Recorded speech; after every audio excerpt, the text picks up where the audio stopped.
പാഠം 1. മണ്ണറിയാം.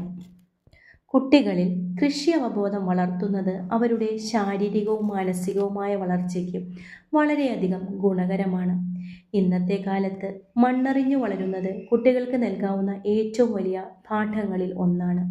നമ്മൾ കഴിക്കുന്ന ആഹാരം എവിടെ നിന്ന് വരുന്നുവെന്നും അത് ഉൽപ്പാദിപ്പിക്കാൻ കർഷകർ എത്രമാത്രം കഷ്ടപ്പെടുന്നു എന്നും നേരിട്ട് മനസ്സിലാക്കാൻ കൃഷി സഹായിക്കുന്നു. കുട്ടികൾക്ക് എളുപ്പത്തിൽ വളർത്താൻ കഴിയുന്ന പച്ചക്കറികൾ നൽകുന്നതാണ് നല്ലത്. സ്വന്തമായി നട്ടുപിടിപ്പിച്ച പച്ചക്കറികൾ കഴിക്കാൻ അവർക്ക് പ്രത്യേക താല്പര്യമുണ്ടാകും.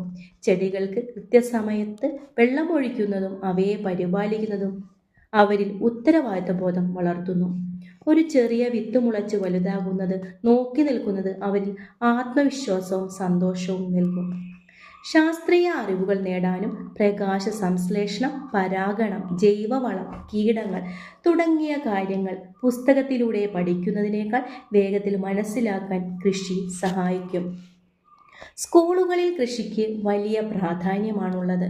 പാഠ്യവിഷയം എന്നതിലുപരി പ്രകൃതിയുമായുള്ള ബന്ധം, പരിസ്ഥിതി സംരക്ഷണത്തിൻ്റെ പ്രാധാന്യം കുട്ടികൾ പഠിക്കുന്നത് മണ്ണിൽ നിന്നു തന്നെയാകണം.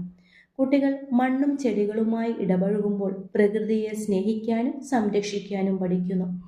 പരിസ്ഥിതി ബോധം വളർത്താനും ഇതിലും നല്ലൊരു വഴിയില്ല. ഒരു കുട്ടി ഒരു വിത്ത് പാകുമ്പോൾ യഥാർത്ഥത്തിൽ പ്രതീക്ഷയാണ് നട്ടു വളർത്തുന്നത്. സ്കൂളുകളിലും വീടുകളിലും ചെറിയ രീതിയിലെങ്കിലും കൃഷി ചെയ്യാൻ കുട്ടികളെ പ്രോത്സാഹിപ്പിക്കണം. സ്കൂളിൽ ഉച്ചഭക്ഷണത്തിൽ വിഷരഹിത പച്ചക്കറികൾ ഉൾപ്പെടുത്തുന്നത് വഴി കുട്ടികൾക്ക് പോഷകാഹാരം ലഭിക്കും. ഇത് ഭക്ഷണത്തോടുള്ള ബഹുമാനവും അത് പാഴാക്കാതിരിക്കാനുള്ള ശീലവും വളർത്താൻ സഹായിക്കുന്നു.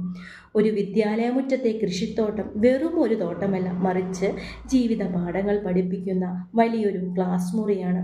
മണ്ണറിയുന്ന പുതുതലമുറയെ വാർത്തെടുക്കാനും നല്ലൊരു നാളെയെ സൃഷ്ടിക്കാനും നമുക്ക് ഒരുമിച്ച് മുന്നേറാം.